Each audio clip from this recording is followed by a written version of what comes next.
Cell. तो यह कल हमने पढ़ा था, हमारे शरीर की क्या है सबसे छोटी इकाई, जो संरचना की दृष्टि से भी और कार्य करने की दृष्टि से भी सबसे छोटी इकाई कौन सी है? सेल। एक बार कल वाली क्लास का थोड़ा सा रिवीजन करें हम। तो शुरुआत कहाँ से की थी हमने? बॉडी को खोला तो सिस्टम से। हाँ, एक सेकेंड। शुरुआत सबसे पहले क्या होगा? सिस्टम। सिस्टम में क्या आएगा? ऑर्गन। और ऑर्गन के अंदर अगर खोल के देखा तो क्या था? टिश्यू। और टिश्यू के अंदर सेल। तो सेल को हम फर्दर डिवाइड नहीं कर सकते। सेल क्या है? खुद एक स्वतंत्र इकाई है। सेल क्या है? स्वतंत्र इकाई है। ये किसी को जोड़ के नहीं बनाई गई है, ये एकमात्र इकाई है। जैसे टिश्यू क्या था? Group of cell. सेल क्या है? एक सिंगल है और हमारे शरीर की सबसे छोटी इकाई है, कार्य करने की दृष्टि से भी और किसके लिए? कार्य करने की इकाई से भी और संरचना की दृष्टि से, दोनों की दृष्टि से क्या है? सबसे छोटी इकाई। जैसे हमारा मुंह है, मुंह क्या है? कार्य कर रहा है। क्या कार्य कर रहा है? एक तो खाना खाने में सहयोग करता है और बोलने में सहयोग करता है। तो उसी तरह सेल क्या है? अपना फंक्शन प्रॉपर तरीके से करती है। तो अब सेल को शब्द को समझो पहले। सबसे पहले तो सेल वर्ड है, ये लैटिन वर्ड सीलिया से लिया गया है। किससे? Latin word cilia. क्या मतलब होता है सीलिया का? जो लैटिन वर्ड है सीलिया, सीलिया का मीनिंग है वहाँ पर ज़्यादातर मैक्सिमम वर्ड देखोगे आप लैटिन वर्ड से लिए गए। तो सीलिया का मीनिंग वहाँ पे था, वहाँ पे जो मकान बने हुए थे, मकान के अंदर जो छोटे छोटे रूम थे, जैसे मान लो कि ये मकान है, इस मकान के अंदर जो छोटे छोटे रूम थे, उन छोटे छोटे रूम को क्या नाम दिया गया? सीलिया। तो इसीलिए वहाँ से ये वर्ड लिया गया। अब हमारे सेल के अंदर, हमारी बॉडी के अंदर सबसे छोटी चीज़ क्या है? सेल। और वहाँ पे एक घर के अंदर जो सबसे छोटे छोटे कमरे होते थे उनको क्या नाम देते थे? सीलिया। तो कोई पूछ ले आपको कि सेल वर्ड कहाँ से लिया गया है, तो लैटिन वर्ड के सीलिया से लिया गया है, जिसका मतलब होता है छोटे छोटे कमरे। छोटे छोटे कमरे, रूम्स, वो क्या वर्ड हो गया? सीलिया। वहाँ से लिया गया है। अब बात करें हम, इसकी खोज किसने की थी सेल की? रॉबर्ट हुक ने। हाँ, रॉबर्ट हुक ने 1665 में। अब आप बताओ, एक ये सेल है पर्टिकुलर, ये क्या है? सेल है। तो सेल के अंदर भी कुछ है या सेल के अंदर कुछ नहीं है?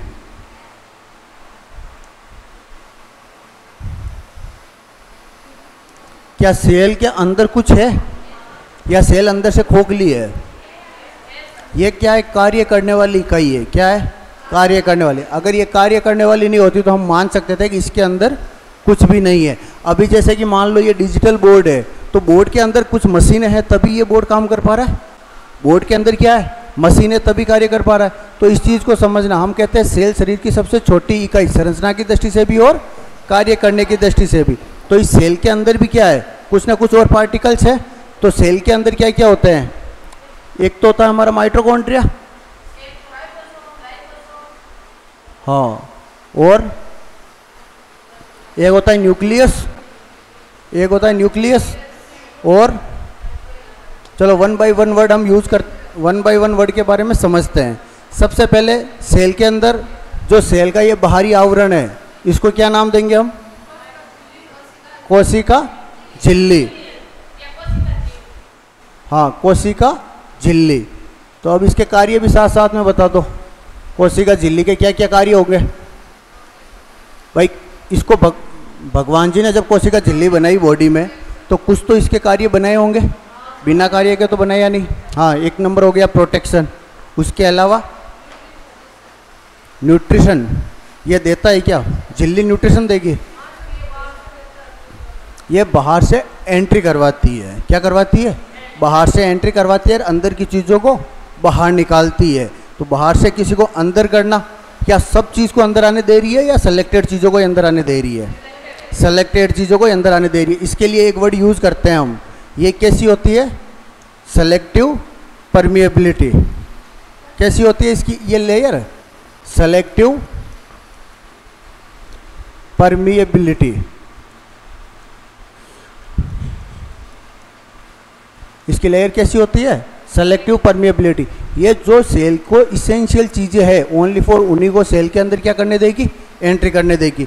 ऐसा नहीं है कि कोई नॉर्मल कोई बैक्टीरिया वायरस में मान लो हमें सीधा मच्छर ने काटा तो ब्लड कहाँ जा रहा है, ब्लड टिश्यू के पास जा रहा है, सेल के पास जाएगा। तो सेल के पास ब्लड जा रहा है तो ऐसा नहीं है कि वो सेल के अंदर एंट्री कर लेगा। क्यों नहीं करेगा, कौन रोक रहा है उसको, जो ये कोशिका झिल्ली बनी हुई है यही इसको रोकती है। किसकी बनी हुई रहती है कोशिका झिल्ली, प्रोटीन्स की बनी हुई रहेगी।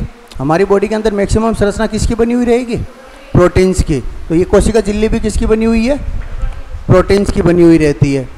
मोटे मोटे ये दो चीज़ें ध्यान रखना, एक तो ये सेलेक्टिव चीज़ों को अंदर एंट्री करने दे रहा है। सेलेक्टिव चीज़ों का मतलब न्यूट्रिशन हो गया, ऑक्सीजन हो गया, पानी हो गया। 3 चीज़ चाहिए क्या, रोटी कपड़ा मकान मेनली जीने के लिए, लेकिन यहाँ पे सेल को 3 चीज़ें, एक तो न्यूट्रिशन। अब न्यूट्रिशन में क्या, ग्लूकोज भी है, कार्बोहाइड्रेट है, फैट है, और कोई माइक्रोन्यूट्रिएंट है जैसे ये विटामिन्स हो गए, हमारे मिनरल्स हो गए, वो भी कुछ कुछ सेल को चाहिए कुछ कार्य करने के लिए। तो एक तो ये हो गए, और उनके अलावा सबसे बड़ी चीज़ क्या चाहिए सेल को कार्य करने के लिए, ऑक्सीजन। क्या चाहिए, ऑक्सीजन। आपका जब जन्म हुआ उस समय वजन कितना था लगभग, माना कि ये आपका जन्म हुआ, हाँ कोई, हाँ माना कि ये आपका जब जन्म हुआ उस टाइम की फ़ोटो है। उस समय वजन कितना था आपका, 2.5 kilo, 2.5 kg on and average. हो सकता है कोई 3 किलो का भी हो उस समय, ठीक है। चलो आज के डेट की जन्म अपना वज़न कितना, इधर से हम शुरू करें, लगभग 40 किलो, 40 किलो है ना। हाँ मैं आसपास पहुंच रहा हूँ, अब ऐसा मैं तोला थोड़ी है मैंने, 42 43, हाँ मान लो 43 किलो मान लो। उसके बाद और देखो तो 45, इधर भी 45, अभी 1 2 3 4 है, इधर 70 मान लो तो, हाँ तो मैं आसपास पहुंचा हूँ ना, ठीक है। अब ये आपकी यहाँ से यहाँ तक की ग्रोथ हुई है, समझना चीज़ों को समझना। यहाँ से यहाँ ग्रोथ हुई, किस वजह से हुई, क्या हुआ है शरीर में जिसकी वजह से ग्रोथ हुई। जन्म हुआ उस समय हाथ छोटे छोटे थे, ऐसा तो है नहीं आज भी आपके हाथ छोटे, आज पूरे हाथ बड़े हैं। चाहो जब पड़ोसी को थप्पड़ मार सकते हो, चाहो तब पड़ोसी को थप्पड़ मार सकते हो। हाथ को यहाँ से हटा लो, हाथ को यहाँ से हटा लो, है ना। हाथ यहाँ पे नहीं लगाना है, मुंह के नीचे हाथ नहीं लगाना, एक सर के ऊपर 2 जगह हाथ बिल्कुल टच नहीं करना है। उसके अलावा जहाँ मर्जी हो रखो, 2 जगह हाथ नहीं रखना है। ये आलस के प्रतीक होते हैं दोनों जगह, ठीक है।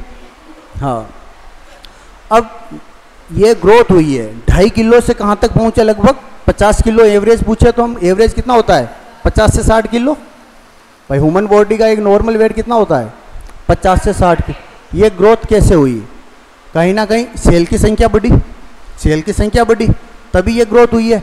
तो एक माना कि आपके जन्म के समय माना एग्जाम्पल कितनी सेल थी, 100 सेल, तो आज कितनी हो गई, लगभग 1 लाख। एग्जाम्पल बता रहा हूँ मैं, कितनी हो गई 1 लाख।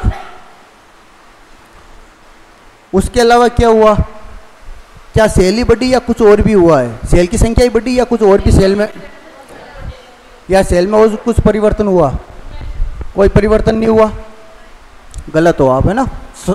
चीज़ों को समझना, जब जन्म हुआ तब ये सेल इस साइज़ की रही होगी, जन्म हुआ तब सेल इस साइज़ की रही होगी, वही सेल आज बढ़ करके इस साइज़ की हो गई होगी। मतलब सेल क्या हुआ, सेल अपनी साइज बढ़ी है। तो एक तो हो गई संख्या में बढ़ना और एक हो गई अपनी सेल क्या है साइज में ग्रोथ करना। ये 2 चीज़ें हमारे हुई है। कब से, जब से जन्म लिया है तब से लेके आज तक। तो बार बार क्या हो रहा है, एक तो सेल अपनी संख्या को बढ़ा रहा है, रेप्लिकेशन कर रहा है सेल। वो कब कर रहा है रेप्लिकेशन, जब सेल में क्या हो, डिवीजन हो। क्या हो भाई, पॉसिबल कब है संख्या बढ़ना, कब पॉसिबल है, जब सेल में क्या हो, डिवीजन हो, उस समय पॉसिबल है। विदाउट डिवीजन तो पॉसिबल नहीं है। तो नॉर्मली सेल डिवीजन आपने पढ़ा है, एक सेल से कितनी सेल बनती है, 2। एक सेल से कितनी बनती है, 2। 2 से कितनी बनेगी, 4। तो इस तरह आप हमारी बॉडी के अंदर रेगुलर ये प्रोसेसिंग चालू है। क्या अभी भी हमारी बॉडी के अंदर ये प्रक्रिया चल रही है, चल रही है प्रक्रिया, क्योंकि सेल एक टाइम के बाद क्या होती है, अपने आप डेथ हो जाती है और नई सेल बन जाती है। जैसे मैं बात करूँ आरबीसी के, रेड ब्लड सेल, सुना नाम? उसकी क्या होती है एवरेज लाइफ? 120 दिन। तो 120 दिन के बाद में क्या आपको पता चलता है, आपकी आरबीसी अंदर से क्या फ़ोन करके कहती है क्या कि मेरी अपडेट होने वाली है, नई सेल भेजो? ऐसा हुआ कभी? कभी नहीं हुआ। ऑटोमेटिक बॉडी में क्या हो रहा है, नई सेल बन रही है, पुरानी सेल खत्म हो रही है। उसी तरह हमारी पूरी बॉडी के अंदर सारी की सारी सेल क्या है, नई नई बन रही है, जनरेट हो रही है। ओनली एक सेल को छोड़ के, कौन सी? न्यूरॉन। न्यूरॉन जो बचपन में बन गए वही है, न्यूरॉन नए नहीं बनते। उनके अंदर क्या होता है, डिवीज़न नहीं होता है, तो वो नए नहीं बनते हैं। तो सेल ग्रोथ कैसे हो रही है? दो चीज़ों में हो रही है, क्लियर हुआ? एक तो हो गई क्या, हाइपरप्लेजिया, एक होती है हाइपरट्रोफी। अगर संख्या के अंदर बढ़ रही है, किस में बढ़ रही है? संख्या के अंदर, तो उसको तो बोलेंगे हाइपरप्लेजिया। क्या नाम देंगे? हाइपरप्लेजिया। और जो साइज के अंदर बढ़ रही है, इसको नाम देंगे हाइपरट्रोफी। क्या नाम देंगे? हाइपरट्रोफी। दो वर्ड याद रखना, क्वेश्चन एग्जाम में छोटा सा क्वेश्चन दे सकता है कि सेल की संख्या का बढ़ना क्या कहलाता है? हाइपरप्लेजिया। और सेल की साइज का बढ़ना क्या कहलाएगा? हाइपरट्रोफी। हाइपो नहीं होता है, हाइपरट्रोफी। अच्छा, उसके बाद में अगर हम सेल को अगर खोल के देखें, यहाँ से सेल को अगर खोल के देखें तो सबसे महत्वपूर्ण चीज़ निकलती है माइटोकॉन्ड्रिया। सबसे महत्वपूर्ण चीज़ कौन सी निकलती है? माइटोकॉन्ड्रिया। क्या क्या कार्य होता है माइटोकॉन्ड्रिया का? माइटोकॉन्ड्रिया का कार्य क्या होता है? पावर हाउस क्यों कहते हैं इसको? क्या कारण है कि एटीपी का निर्माण करता है? और कुछ? मेनली क्या करता है ये? एटीपी का निर्माण करता है। सेल एटीपी क्या होती है? हमें जो कार्य करने के लिए डेली जो एनर्जी चाहिए वो कौन देती है?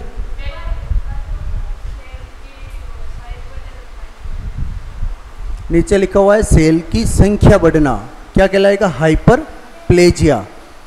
सेल की संख्या का बढ़ना हाइपरप्लेजिया, और सेल की साइज बढ़ना हाइपरट्रोफी। लिख लिया?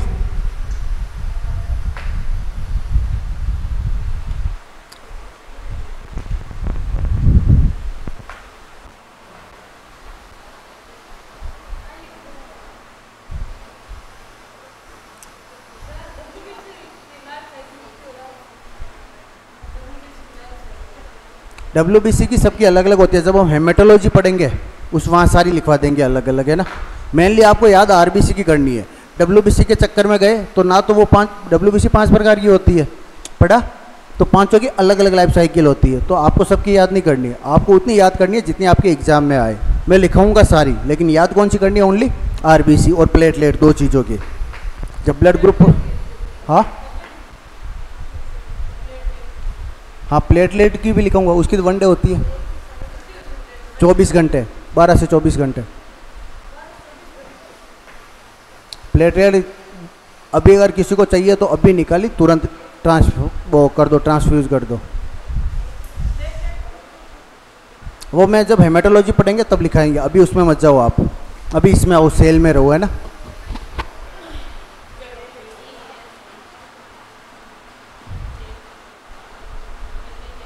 हाँ एक ये और लिख लो, कोशिका की खोज रॉबर्ट हुक ने की थी 1665 में। लिखोगे कैसे? नोट्स जब बनाओ ना तो नोट्स बनाने का तरीका भी सीख लो एक बार लगे हाथ। तो आप अगर अब भी अपने नोट्स बना रहे हो तो डायरेक्ट ऐसे लिखना है,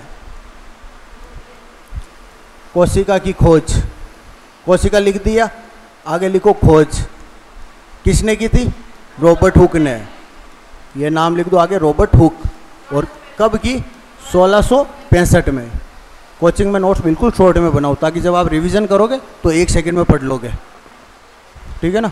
अब हाइपरट्रोफी हाइपरप्लेजिया आपने लिखा तो ऐसे ही लिखना, जैसे हो गई हाइपरट्रोफी साइज का बढ़ना, ठीक है। हाइपरप्लेजिया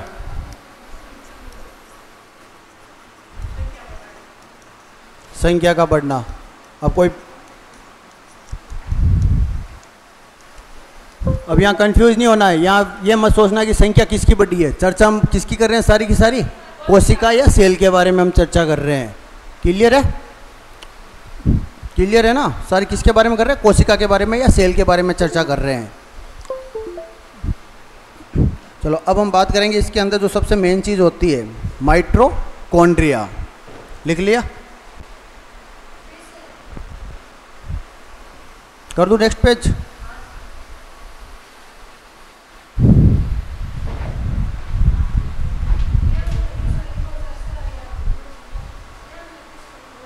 क्या? हाँ, जो इम्पोर्टेंट है ना वहाँ थोड़ा हम टाइम लेंगे, पूरा पढ़ेंगे विस्तृत, लेकिन जो मेन लिखवाने के पॉइंट है सारे लिखवाएंगे। विश्वास, यहाँ आए हो तो विश्वास रखो, आपको एग्ज़ाम में आने वाला हर क्वेश्चन यहाँ से टच किया हुआ मिलेगा। यहाँ आए हो तो थोड़ा विश्वास रखो। एक दिन में कुछ नहीं होगा, लेकिन लगे रहोगे तो एक दिन ज़रूर होगा, है ना। डेली आप अपना 100% दो। यहाँ फैकल्टी आ रही है वो अपना 100% दे रही है। सब टीचर जितने भी यहाँ फैकल्टी आई है अब तक ऑलमोस्ट सब एम्स की तैयारी कर रहे हैं, ठीक है ना। कोई नॉर्मल ऐसा नहीं है कि कोई कॉन्टैक्ट पे संविदा पे लगे हुए हैं, कहीं काम कर रहे हैं, वो चीज़ नहीं है। जो भी फैकल्टी आ रही है सब एम्स के अंदर अपना पार्टिसिपेट पूर्णतः तरीके से एग्ज़ाम दे रही है।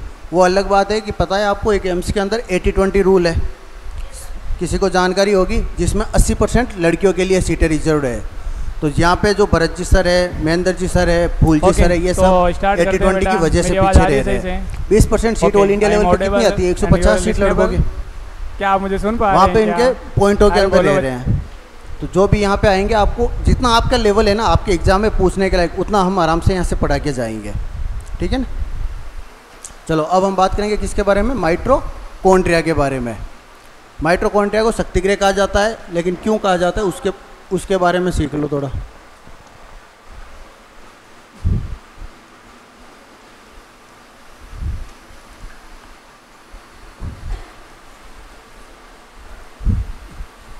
क्या नाम लिखा मैंने? माइटोकॉन्ड्रिया। नॉर्मली हमारी ये एक सेल है। सेल के अंदर क्या चलता रहता है? रेस्पिरेशन 24 घंटे चलता है ना। ये अभी बाद में लिखना, अभी एक बार आप पेन डाउन कर लो, अभी एक बार समझ लो, फिर एक साथ लिख लेना। अभी एक बार पेन डाउन कर लो, सिर्फ समझो चीज़ों को। समझ में आ गई तो फिर लिखने के लायक इसमें मैं सिर्फ 2 या 3 लाइन लिखूँगा। पूरी इसमें माइटोकॉन्ड्रिया में कितनी लिखूँगा? 2 या 3 लाइन। आपके एग्जाम में उससे ज़्यादा नहीं पूछेंगे, भरोसा रखो। लेकिन समझ लो कि इसको एटीपी कहते क्यों है। बाद में मौका नहीं मिलेगा आपको कहीं समझने का, तो इस चीज़ को समझ लो, इसको कहते क्यों है, पावर हाउस क्यों कहते हैं। तो नॉर्मली ये हमारी सेल है। तो आपको यहाँ से क्या आएगी? सेल के अंदर क्या आती है? ब्लड कैपिलरीज आएगी। सेल के अंदर क्या आएगी? ब्लड की कैपिलरीज। कौन सी कैपिलरी आएगी? नॉर्मली शुद्ध ब्लड लेके कौन जाती है? आर्टरी। कौन लेके जाती है? आर्टरी। तो सेल के लेवल पे आर्टरी पहले अरोटा होती है, हार्ट से निकलते टाइम उसका क्या नाम होता है? अरोटा। उसके बाद में आर्टरी बनती है, फिर आर्ट्रियोल, और उसके बाद में क्या सबसे लास्ट में सेल के लेवल पे क्या बन गई है? Arterial capillary.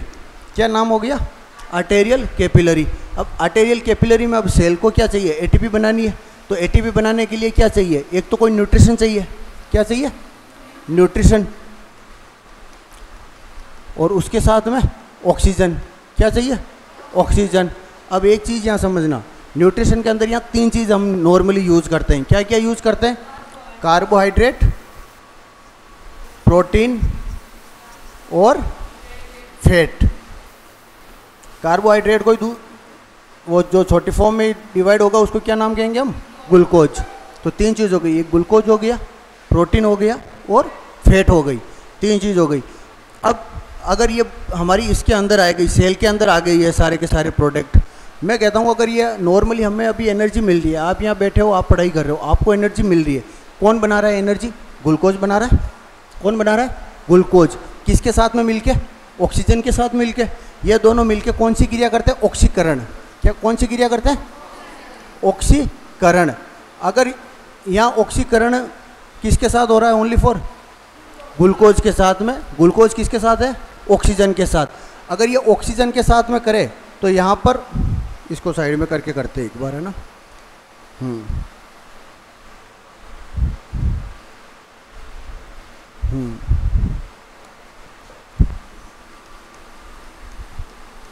Glucose plus oxygen, अगर इन दोनों का साथ में ये क्या हो रहा है, ऑक्सीकरण हो रहा है। इसके साथ में अगर सेल के अंदर क्या हो रहा है, ऑक्सीकरण हो रहा है, तो यहाँ पर एक एसिड बनेगा। क्या बनेगा, एसिड, जिसका नाम है पायरुविक एसिड। क्या नाम है, पायरुविक एसिड।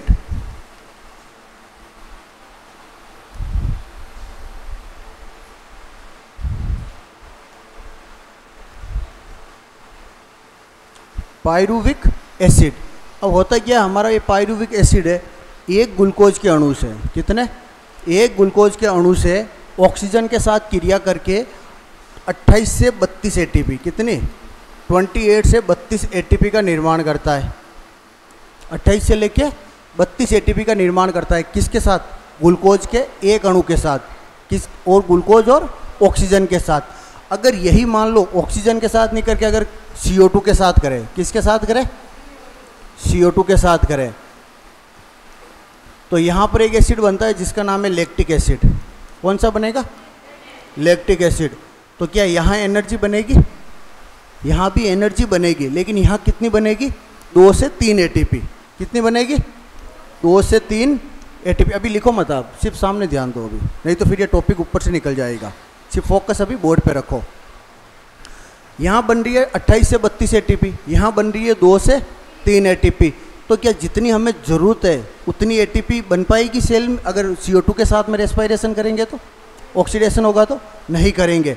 तो अब मुझे बताओ, ये ग्लूकोज है, अगर मान लो ग्लूकोज नहीं हो हमारी बॉडी में, हम आज आप ग्लूकोज खाना बिल्कुल छोड़ दें, ग्लूकोज खाना बिल्कुल छोड़ दें, और क्या हम जिंदा रह पाएंगे, क्यों नहीं रह पाएंगे।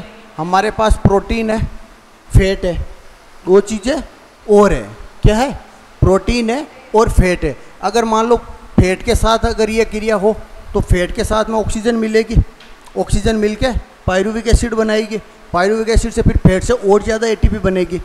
वहीं अगर CO2 के साथ करेगी वही लैक्टिक एसिड बनेगा और एटीपी इसमें भी थोड़ी ज़्यादा होगी, लेकिन इसके मुकाबले, ग्लूकोज के मुकाबले नहीं बन पाएगी। क्लियर हुआ। उसी तरह प्रोटीन है, तो प्रोटीन के साथ भी क्या होगा, ऑक्सीजन के साथ होगा, तो क्या होगी, ज़्यादा बनेगी वो, और CO2 के साथ में कम बनेगी। समझ में, एक चीज़ समझ में आ रही है, सबको ऑक्सीकरण के लिए, वही सबको एटीपी बनाने के लिए कौन सी चीज़ ज़्यादा ज़रूरी है, ऑक्सीजन। हमारी शरीर में ऑक्सीजन की कितनी महत्वपूर्णता है, समझ में आया आज।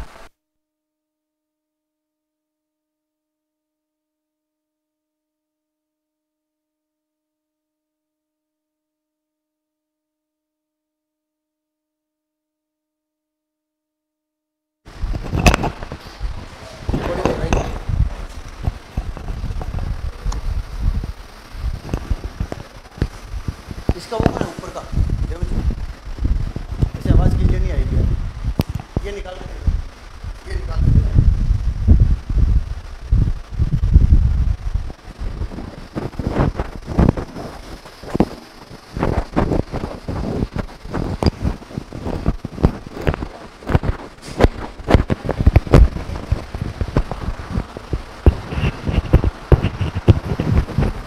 हेलो, आ रही आवाज़।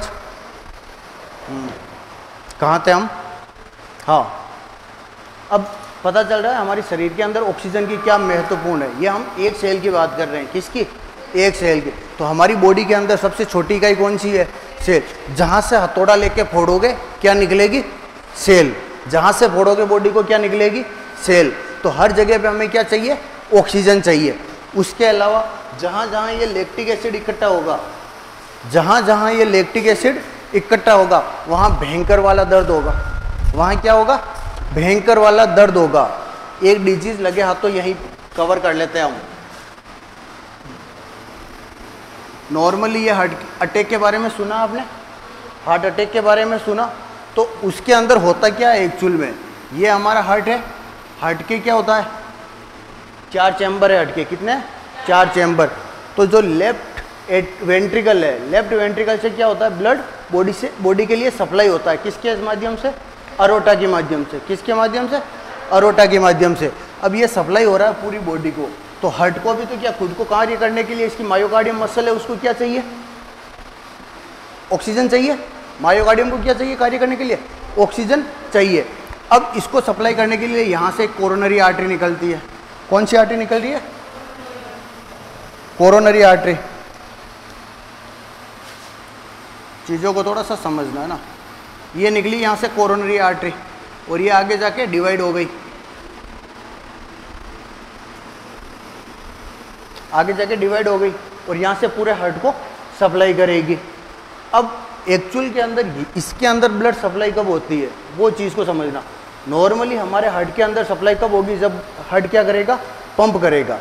हार्ट क्या करेगा, पंप करेगा, उस समय सप्लाई होगी। लेकिन हार्ट अटैक को समझना एक बार सीधा, ये हम जब कार्डियो पढ़ेंगे तब और ज़्यादा क्लियर करेंगे। एक बार हार्ट अटैक को समझ लो। हार्ट अटैक कब आता है, जब ये आर्टरी क्या हो, ब्लॉक हो जाए। ये आर्टरी क्या हो, ब्लॉक हो जाए। अब ये आर्टरी ब्लॉक हो गई तो क्या आगे ब्लड सप्लाई हो रही है, ब्लड सप्लाई नहीं हो रही है। लेकिन जो अंदर ऑलरेडी जो ब्लड मौजूद है उसके अंदर जो कार्बोहाइड्रेट था, ग्लूकोज था, वो तो एनर्जी में काम में आ गया।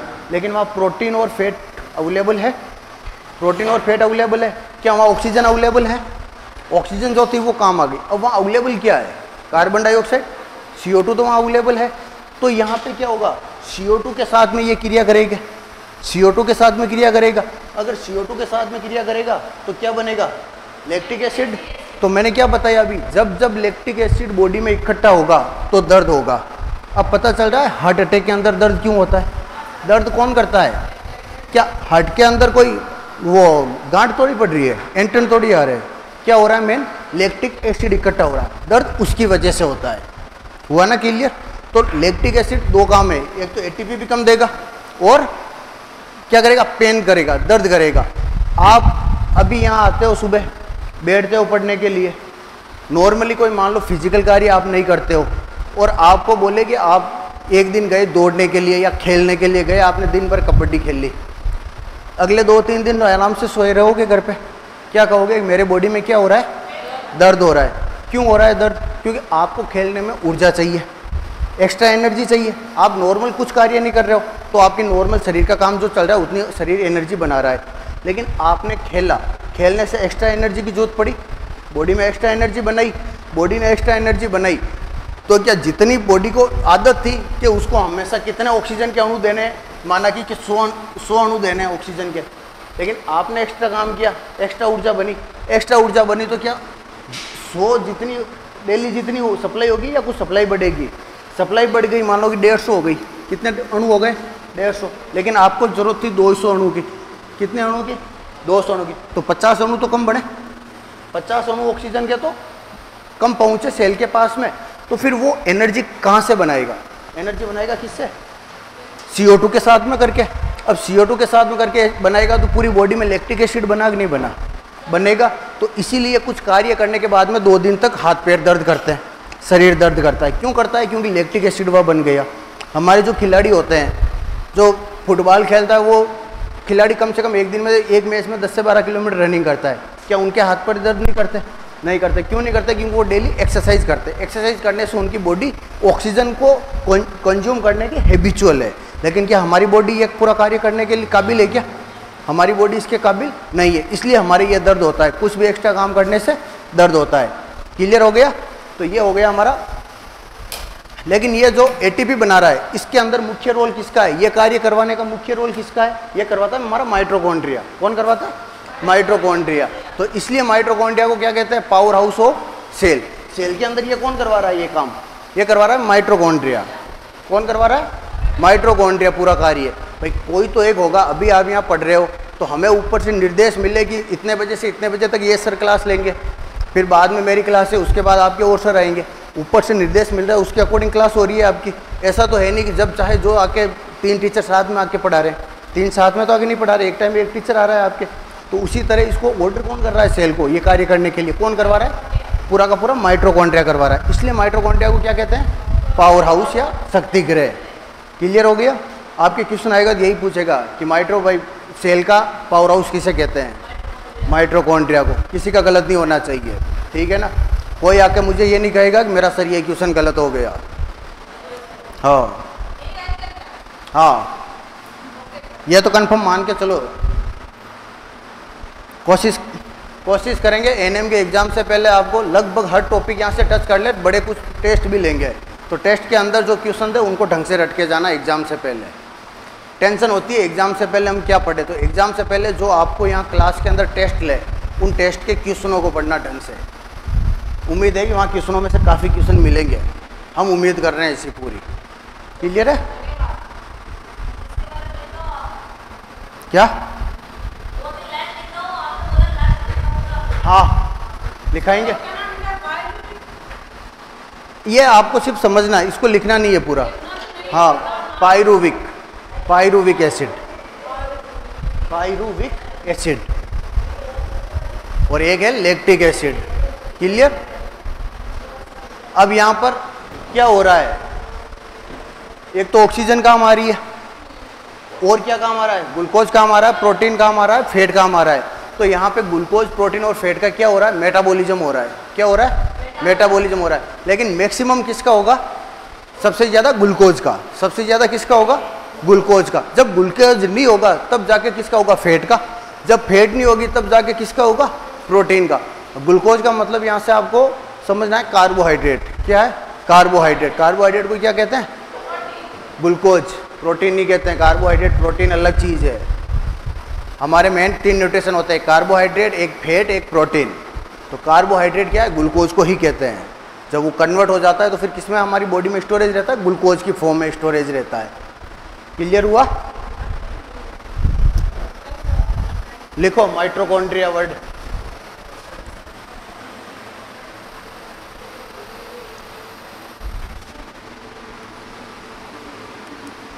माइटोकॉन्ड्रिया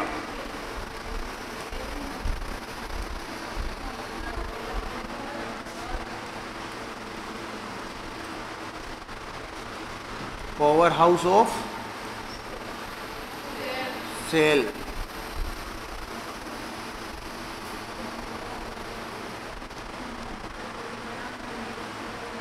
हिंदी में क्या कहते हैं इसको? कोशिका का शक्तिगृह।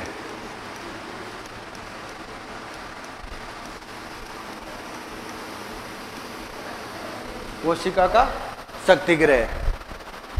और दूसरा काम और क्या होगा इसका? ग्लूकोज का मेटाबॉलिज्म।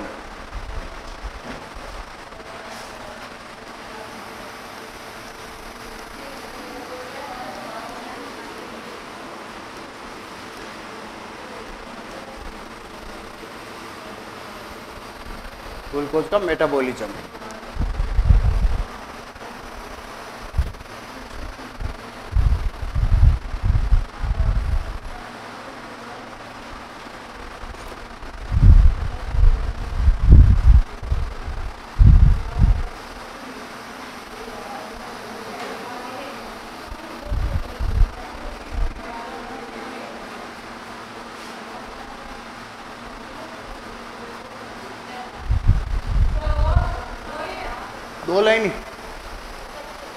दो लाइन इनफ है।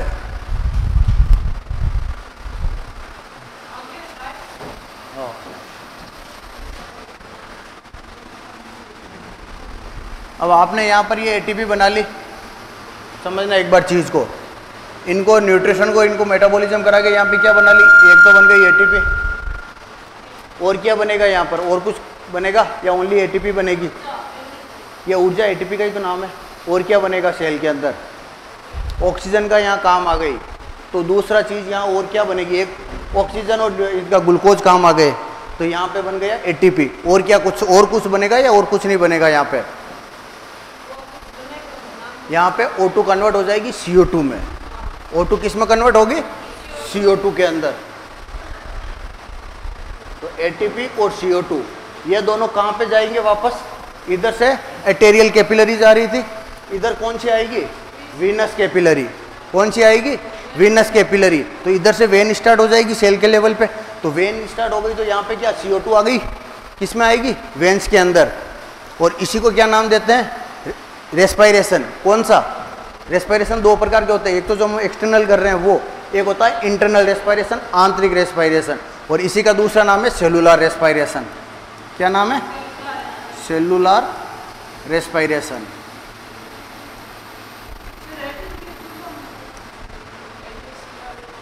इसका इतना डीप में मत जाओ, आएंगे तुम्हें सीधा सिर्फ एटीपी ही याद करना।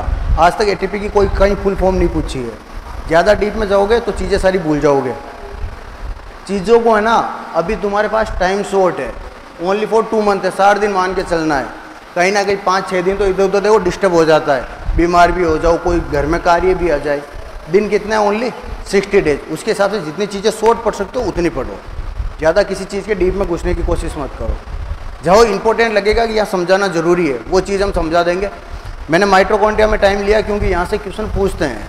अब तुम गलती नहीं करोगे। अब पता चल गया कि शक्ति ग्रह क्यों कहते हैं, क्योंकि ये क्या कर रहा है? एटीपी का निर्माण कर रहा है, ऊर्जा का निर्माण कर रहा है। अब मैं बोल पा रहा हूँ, किसके, कौन बुला रहा है? एटीपी की वजह से बोल पा रहा हूँ। वैसे ही आप जब रनिंग करते हो, नॉर्मली आप रनिंग करते हो तो पसीना आता है। क्यों आता है पसीना? आप रनिंग करते हो तो पसीना क्यों आता है? क्योंकि शरीर को कार्य करने के लिए एटीपी एक्स्ट्रा चाहिए। समझना चीज़ को, शरीर को कार्य करने के लिए एटीपी एक्स्ट्रा चाहिए। अगर एटीपी एक्स्ट्रा लेना है तो सेल को काम एक्स्ट्रा करना पड़ेगा। अब सेल एक्स्ट्रा काम कर रही है तो जब भी शरीर के अंदर कोई कुछ भी काम होगा, एक देखा होगा बाइक 2 किलोमीटर चलाने के बाद उसका इंजन गर्म होता है, नॉर्मल चीज़ है। उसी तरह जब सेल काम करेगी तो बॉडी के अंदर हीट का प्रोडक्शन करेगी। किसका करेगी? हीट का प्रोडक्शन करेगी। इस वजह से क्या होता है? बॉडी गर्म हो जाती है अंदर से।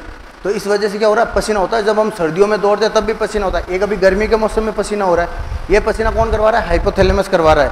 लेकिन जो सर्दी में पसीना होता है, क्या उसको हाइपोथैलेमस करवा रहा है? नहीं, वो किसकी वजह से हो रहा है? क्योंकि सेल गर्म हो रही है अंदर से, इस वजह से वो पसीना होता है। क्लियर है ना? चलो नेक्स्ट वर्ड, माइटोकॉन्ड्रिया के बाद में आता है राइबोसोम। क्या नाम आता है? दूसरी चीज है राइबोसोम।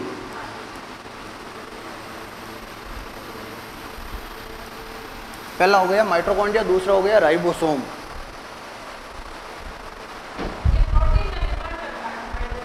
अच्छा, प्रोटीन का निर्माण करता है।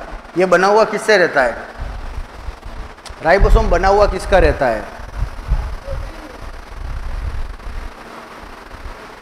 राइबोसोम प्रोटीन का निर्माण करता है, आपकी बात सही है। राइबोसोम खुद किसका बना हुआ है?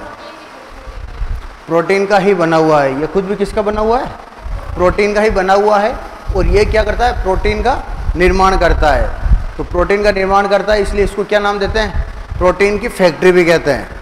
बॉडी में क्या कहते हैं? प्रोटीन की फैक्ट्री या प्रोटीन का इंजन, दो नाम इसके लिए और यूज करते हैं।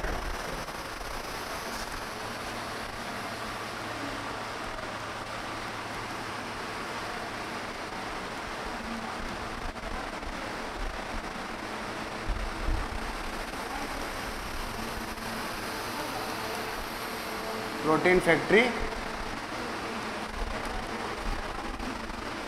और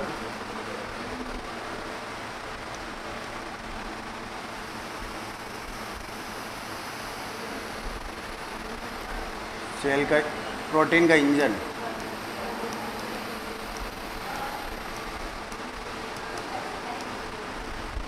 प्रोटीन की फैक्ट्री और क्या नाम है दूसरा?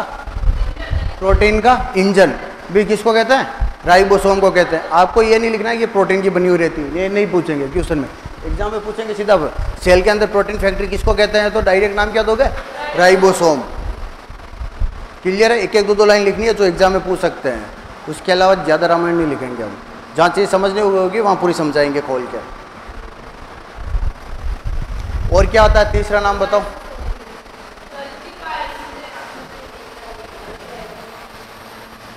हाँ,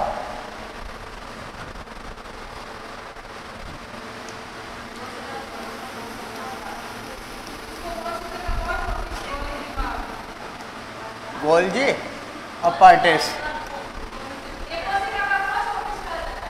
हाँ, नोट्स देख के आए हो मुझे लग रहा है। हाँ, या नोट्स खोल के ही बैठे हो? हाँ, गुड।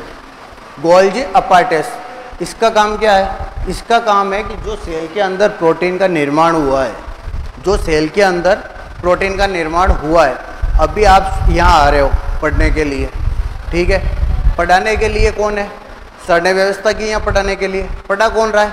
यहाँ के टीचर पढ़ा रहे हैं। लेकिन आपको बस में आ रहे हो, आप कॉलेज की बस में, तो लेके कौन आ रहे हैं? मनीष भैया लेके आ रहे हैं। लेके हाँ, कुछ सेल आ रहे हैं, बाकी मनीष भैया लेके आ रहे हैं। तो हाँ, ट्रांसपोर्ट का काम कर रहे हैं वो क्या काम कर रहे हैं? ट्रांसपोर्ट का। उसी तरह सेल के अंदर प्रोटीन कौन बना रहा है? राइबोसोम बना रहा है। आगे हम पढ़ेंगे रफ एंडोप्लाज्मिक रेटिकुलम भी बनाती है। और ये गोल्जी अपार्टिस क्या करता है, जो भी अंदर प्रोटीन है उसको पैक करेगी, क्या करेगी, पैकिंग करेगी और उसको ट्रांसपोर्ट कराएगी। कहाँ ट्रांसपोर्ट कराएगी, जैसे कि मान लो इस हाथ के अंदर कोई चोट लग जाए, इस हाथ में चोट लग जाए, अभी बॉडी में सब काम क्या है, नॉर्मल हो रहे हैं, तो कहीं प्रोटीन की जरूरत नहीं है। अगर मान लो यहाँ चोट लग गई, अब यहाँ पे प्रोटीन चाहिए एक्स्ट्रा, इसको घाव को भरने के लिए, तो पूरी बॉडी से क्या होगा, गोल्जी अपार्टिस प्रोटीन यहाँ लेके आएगा, इस जगह पे क्या करेगा, पूरी बॉडी से प्रोटीन लाएगा और इस घाव को भरेगा। इसलिए तो घाव बड़े जल्दी ठीक हो जाते हैं। क्यों ठीक हो जाते हैं, क्योंकि क्या कर रहा है, गोल्जी अपार्टिस हमारा काम कर रहा है। और जिसके घाव लेट भरे तो समझ जाना कहीं ना कहीं उसके गोल्जी अपार्टिस में कमी है। समझ में आई चीज़, इसीलिए इसको क्या नाम दे दिया, एक जगह से दूसरी जगह कर रहा है तो ट्रांसपोर्ट कर रहा है। तो ट्रांसपोर्ट का काम करने वाली सेल के अंदर इकाई का नाम कोई पूछ ले तो क्या नाम दोगे, Golgi अपार्टिस।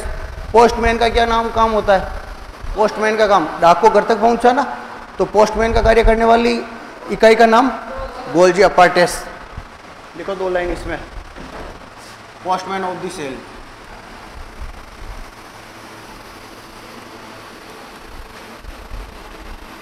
Postman of the cell.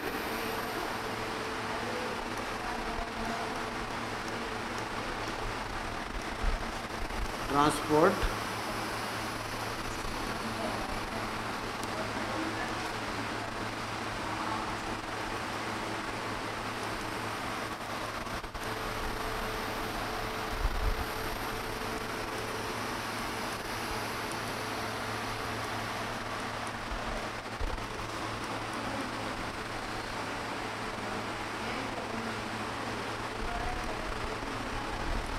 Protein की पैकेजिंग एंड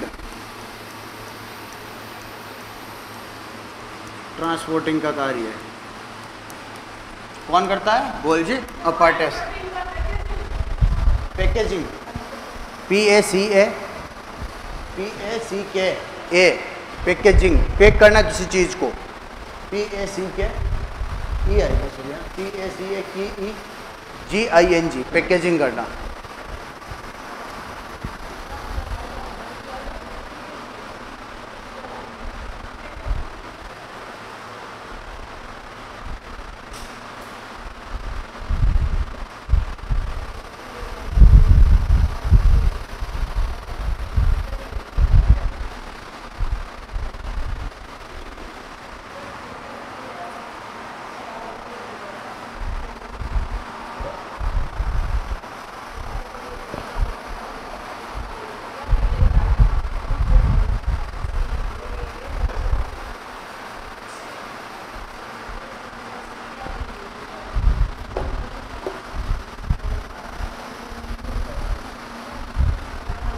लिख लिया। एक होता है एंडोप्लाज्मिक रेटिकुलम,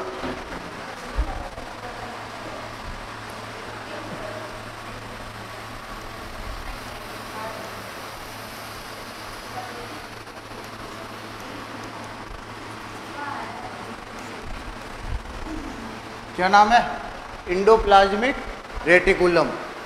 ये भी क्या सेल के अंदर पाई जाती है। अब हाँ समझा रहे हैं अभी 1 बाय 1। ये भी क्या सेल के अंदर पाए जाने वाला एक पार्टिकल है। ये 2 प्रकार के होते हैं। कितने प्रकार के होते हैं, 2 प्रकार के होते हैं। एक होता है रफ, एक होता है स्मूथ।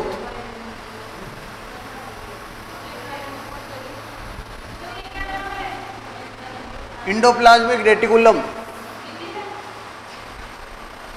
एंडोप्लाज्मिक रेटिकुलम लिखो अभी तो।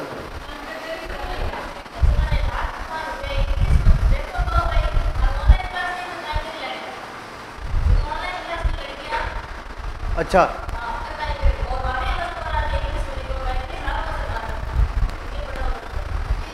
अब पूरा हिंदी में समझा रहा हूँ ना।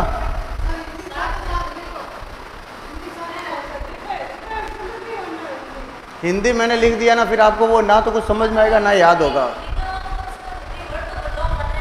हिंदी के शब्द फिर याद ही नहीं होंगे आपको। ये और है, ये हिंदी के वर्ड इसके उल्टे हार्ड है साइंस के। हाँ बता देंगे, कोई लिखो एंडोप्लाज्मिक रेटिकुलम लिखो।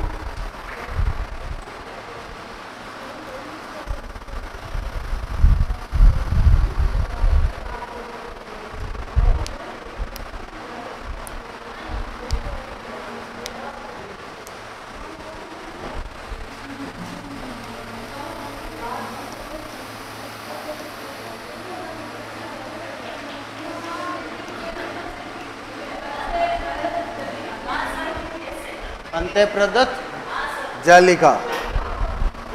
अब यह कितने प्रकार की होती है? 2 प्रकार की होती है।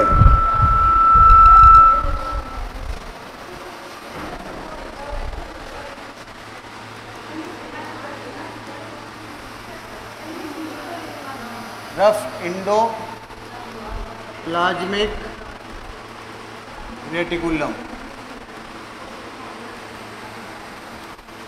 रफ को क्या कहते हैं हिंदी में? रफ को हिंदी में क्या कहते हैं? रफ को हिंदी में क्या कहते हैं? हाँ, खुरदरी।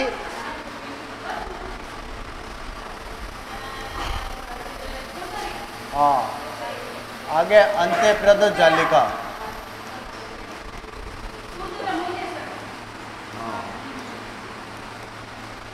रफ एंडोप्लाज्मिक रेटिकुलम का कार्य भी कोई पूछ ले क्या है तो क्या नाम बताओगे? इसका काम भी क्या है? प्रोटीन का निर्माण करना। इसका कार्य भी क्या है? प्रोटीन का निर्माण करना।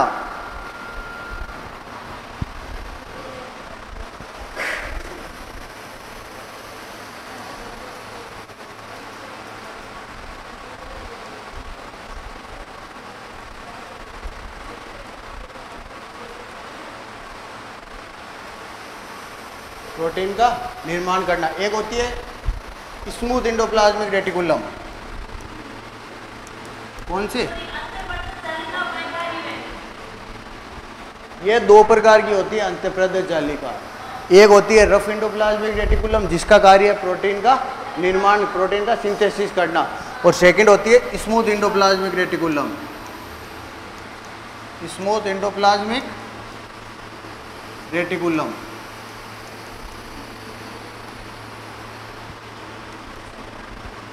अब स्मूथ को क्या कहोगे हिंदी में? सॉफ्ट तो इंग्लिश का ही वर्ड है। हाँ, चिकनी।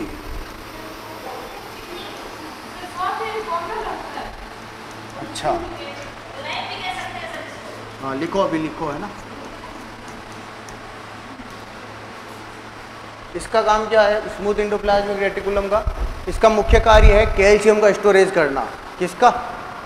कैल्शियम का स्टोरेज करना। कैल्शियम का स्टोरेज करना, स्टोरेज ऑफ कैल्शियम।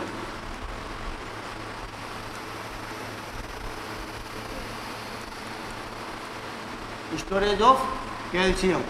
अब बताओ कहाँ करेगा कैल्शियम का स्टोरेज? बोन के अंदर। कहाँ करेगा? बोन के अंदर। क्योंकि कैल्शियम का स्टोरेज हमारी बॉडी में कहाँ पे होता है? बोन के अंदर। स्मूथ एंडोप्लाज्मिक रेटिकुलम भी कहाँ पे? बोन के अंदर क्या करेगी? कैल्शियम का स्टोरेज करेगी। लेकिन आपको याद करना रफ एंडोप्लाज्मिक रेटिकुलम का याद रखना, ये भले याद मत रखना, स्मूथ का काम चल जाएगा। एग्जाम में क्वेश्चन पूछेंगे तो कौन सा पूछेंगे? Rough endoplasmic reticulum. जहाँ जहाँ मैं क्वेश्चन बताता हूँ वहाँ ऐसे क्वेश्चन मार्क बनाते रहना ताकि तुम्हें ध्यान में रहेगी। ये सर ने बताया था, ऐसे क्वेश्चन मार्क बनाते रहना।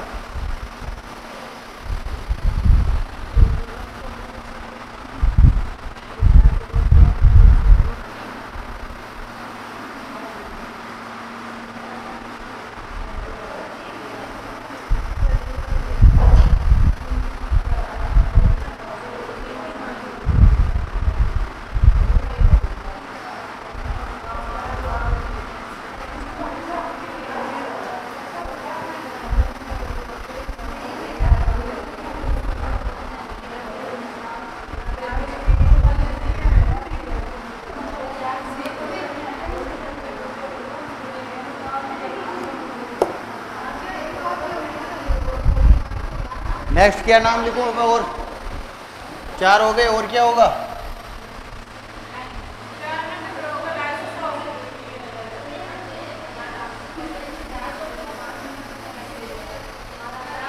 राइबोसोम हो गया, गोल्जी अपर्टिस हो गया, माइटोकॉन्ड्रिया हो गया, और smooth endoplasm rough endoplasmic reticulum और स्मूथ एंडोप्लाज्मिक रेटिकुलम हो गया। और नेक्स्ट नाम और क्या होता है सेल के अंदर?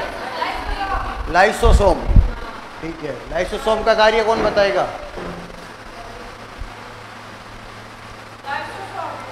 हाँ, कार्य कौन बताएगा?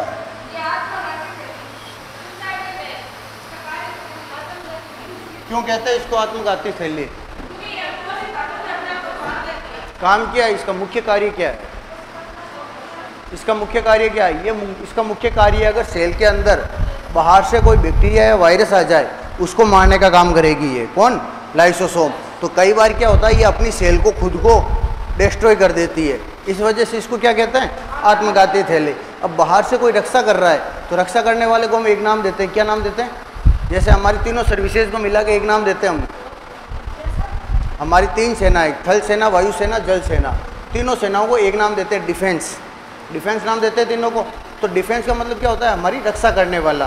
तो ये हमारी शरीर में क्या है, शरीर की रक्षा भी कर रही है और खुद को भी मार रही है। अगर इसका मेन कार्य पूछे, इसका क्या मुख्य कार्य है, तो मुख्य कार्य में क्या लिखोगे, defensive function, defensive function. Defensive का मतलब क्या है, शरीर की रक्षा।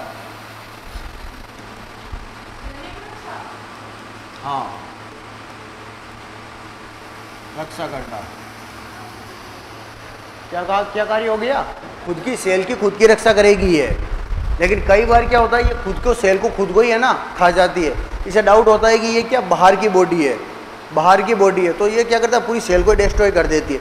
इसलिए इसको क्या नाम दिया जाएगा, दूसरा आत्मघाती सेली। हाँ, क्या लिखा मैंने, मतलब क्या होता है इसका, आत्मघाती थैली। कहीं से नहीं बन रहा है इसका, ऊपर से नीचे दाएं बाएं कहीं से देखेंगे तो, है ना। इसका नाम, इसका मीनिंग है आल्सो नोन एज। क्या है, आल्सो नोन एज। अब जहाँ पे भी मैं ए के ए लिखूँ, आपको इसका मीनिंग क्या समझा है, आल्सो नोन एज। इसका मतलब होता है इसको यह भी कहा जाता है। हिंदी में क्या होगा इसका, इसको यह भी कहा जाता है। तो क्या कहेंगे इसको, suicidal bag of cell, suicidal bag of cell. Hindi में लिखे तो आत्मघाती थैली।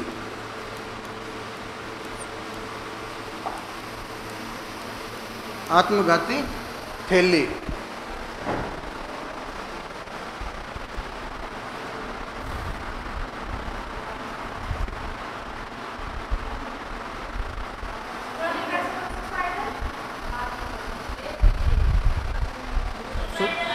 बैग, बैग, बैग थैला। हिंदी में थैली लिखा है तो उसका थैला होगा, है ना। ऐसा मत सोचना कि सर यहाँ तो स्त्रीलिंग लिखा है, वहाँ पुल्लिंग लिख रहे हो। हाँ, थोड़ा सेल थोड़ा बोरिंग टॉपिक है, बट हम प्रयास कर रहे हैं महत्वपूर्ण पॉइंट आपको लिखा दूँ। हाँ, परिणाम बताएगा, ठीक है ना। अभी सिर्फ संघर्ष में आप अकेले नहीं हो, दुनिया में सब पढ़ रहे हैं। 2018 के बाद अब वैकेंसी आई है, लेकिन 2 महीने आपके पास इनफ है सिलेक्शन लेने के लिए, बहुत ज़्यादा है 2 महीने। 2 महीने में चाहो तो फर्स्ट रैंक एसएस यूनिवर्सिटी में से आप में से कोई बेटा दे सकता है। सिर्फ ये सोच के करो कि मुझे तो क्या टॉप 10 में रैंक निकालनी है, चाहे कुछ भी हो। सिर्फ ऐसा नहीं सोचना कि मेरा सिलेक्शन हो जाए 1500-1700 पोस्ट में, नहीं, मुझे टॉप 10 में रैंक निकालनी है। अपने को और अपने परिवार के प्राउड फील करवाना है कि हाँ उन्होंने एएनएम करवाई आपको और आपने रैंक निकाल के बता दी। बस वो सोच के तैयारी करनी है, कोई ज़्यादा हार्ड नहीं है। रेगुलर पढ़ोगे, मेहनत करोगे, सब चीज़ें याद हो जाएगी। कोई भी चीज़ है 4 बार पढ़ोगे अपने आप याद होगी। जो चीज़ आज पढ़ा रहे हैं उसको एक बार शाम को जाके रिवीजन करो, एक बार कल सुबह उठ के रिवीजन करो, और कोशिश करो अगले 7 दिन में एक बार और रिवीजन कर लो, और फिर 1 महीने में एक बार रिवीजन कर लेना, चीज़ें आराम से याद हो जाएगी। क्योंकि एक बार हम बता रहे हैं, हम एक बार कि हम 2-3 बार बता रहे हैं हर चीज़ को। क्लास खत्म होगी तो 5 मिनट में एक बार रिवीजन भी करते हैं हम पूरा। क्लियर हुआ। एक सेल के अंदर पाया जाता है सेंट्रोसोम। क्या पाया जाता है, सुना कभी या नहीं सुना?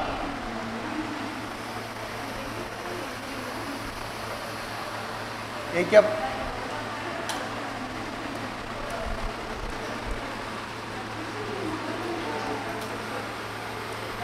इसके बारे में पढ़ा क्या कभी, सेंट्रोसोम के बारे में?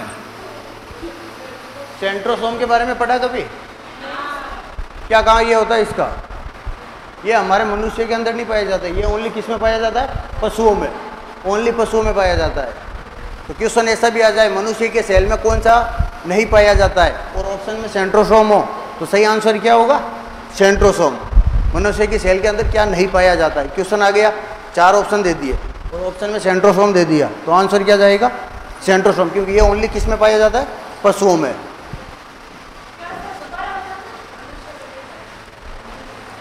यह पशुओं में पाया जाता है।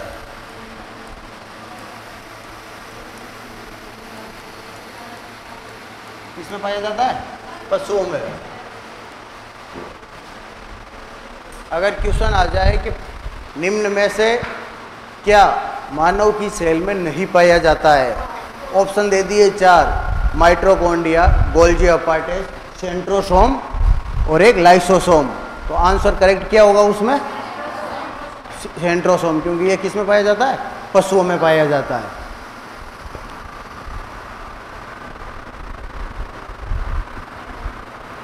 नेक्स्ट है न्यूक्लियस। क्या नाम है? हाँ,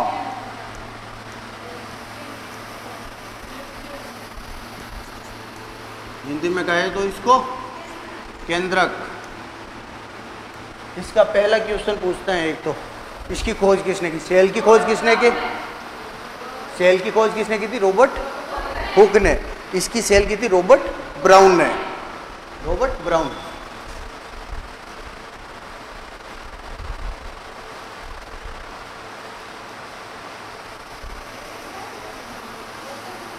Robert brown, ROBERT, Robert brown.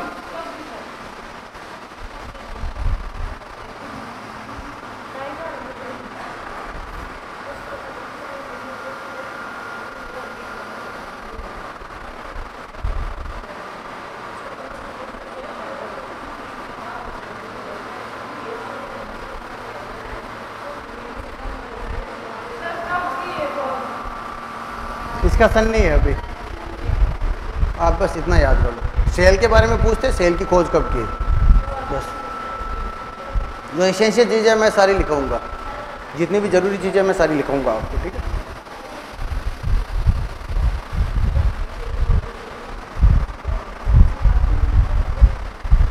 अब ये क्या होता है, एक तो न्यूक्लियस के बारे में, ये हमारी सेल के अंदर सबसे बड़ा है। क्या है? जितने भी हमने माइटोकॉन्ड्रिया के बारे में पढ़ा, गोल्जी अपार्टेस के बारे में पढ़ा, लाइसोसोम के बारे में पढ़ा, उनमें सबसे बड़ा क्या है? न्यूक्लियस है, केंद्रक है। यह हमारी शरीर की सभी सेल के अंदर पाया जाता है, एक को छोड़ के। कौन सी में? RBC के अंदर नहीं पाया जाता है। तो लिख लो एक लाइन,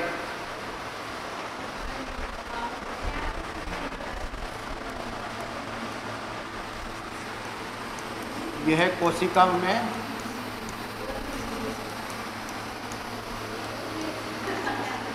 सबसे बड़ा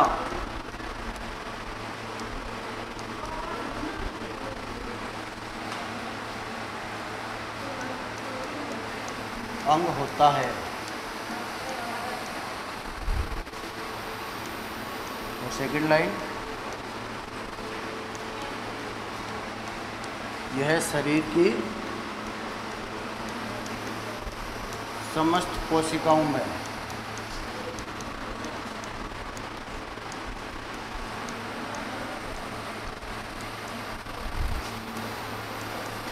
पाया जाता है, RBC को छोड़कर। मतलब क्या है? RBC को छोड़ के सारी सेल के अंदर ये पाया जाता है, न्यूक्लियस। न्यूक्लियस RBC में नहीं पाया जाता है। लिख लिया?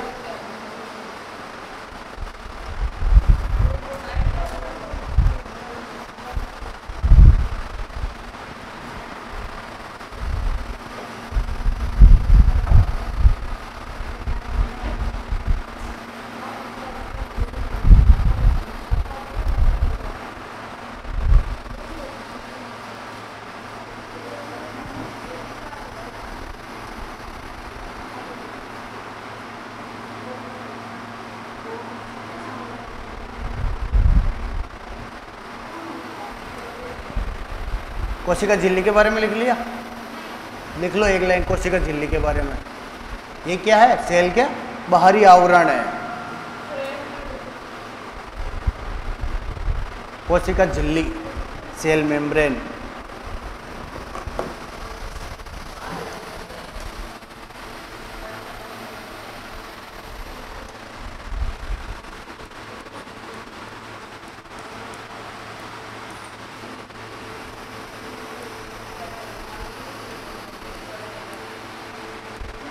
कोशिका झिल्ली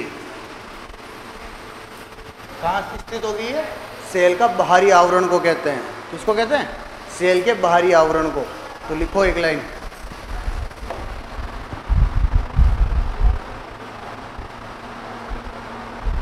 यह कोशिका के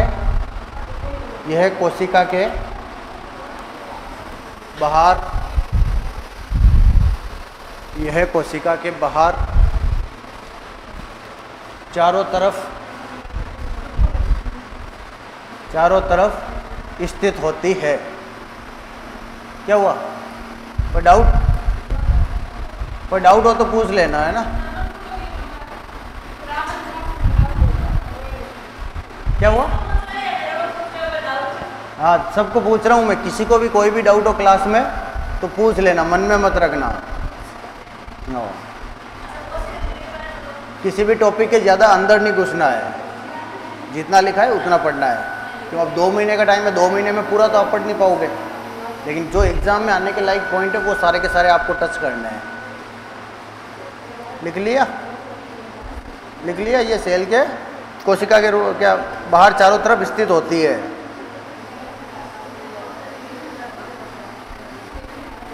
यह लिख लो कोशिका झिल्ली के बारे में एक लाइन और। यह कोशिका झिल्ली के अंदर ही लिखा रहा हूँ, है ना? यह सेल के अंदर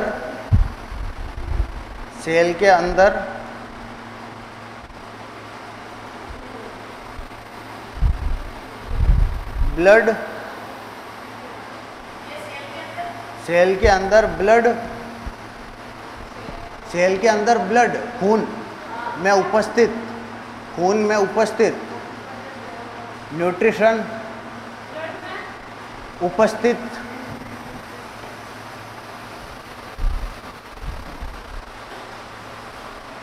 न्यूट्रिशन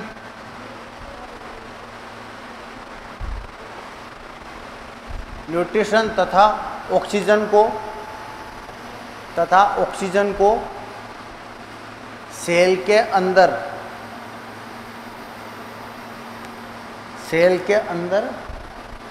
प्रवेश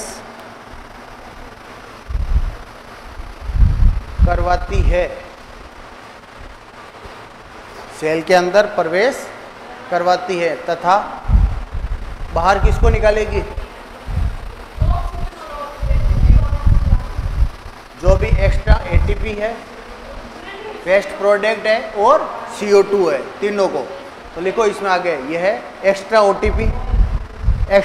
एटीपी, वेस्ट प्रोडक्ट तथा CO2 कार्बन डाइऑक्साइड, CO2 को सेल से बाहर निकालने में सहायता करती है।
कोशिका के अंदर जो द्रव्य होता है उसको क्या कहते हैं? कोशिका के अंदर जो द्रव्य होता है उसको क्या कहते हैं? साइटोप्लाज्म लिख लो। कई बार ऑप्शन के अंदर सिर्फ इंग्लिश के दे देते हैं छोटे वर्ड, तो क्या नाम है उसका? साइटोप्लाज्म।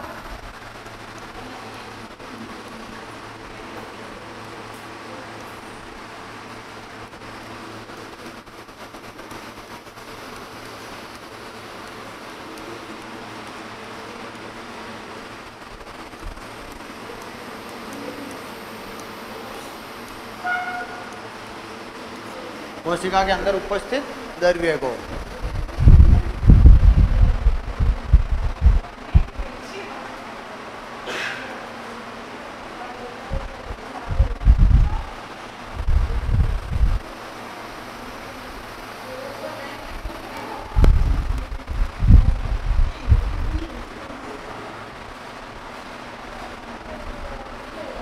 ये हुआ आपके मोटे मोटे तौर पे सेल के बारे में डिस्कशन।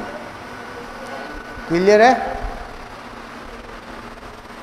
एक बार देख लेंगे, कोई एक दो पॉइंट और रहेगा तो मैं कोई छूट गया हो तो मैं लिखा दूंगा। क्लियर है? बाकी मोस्ट ऑफ दी सेल के बारे में ये पॉइंट मेन बनते हैं।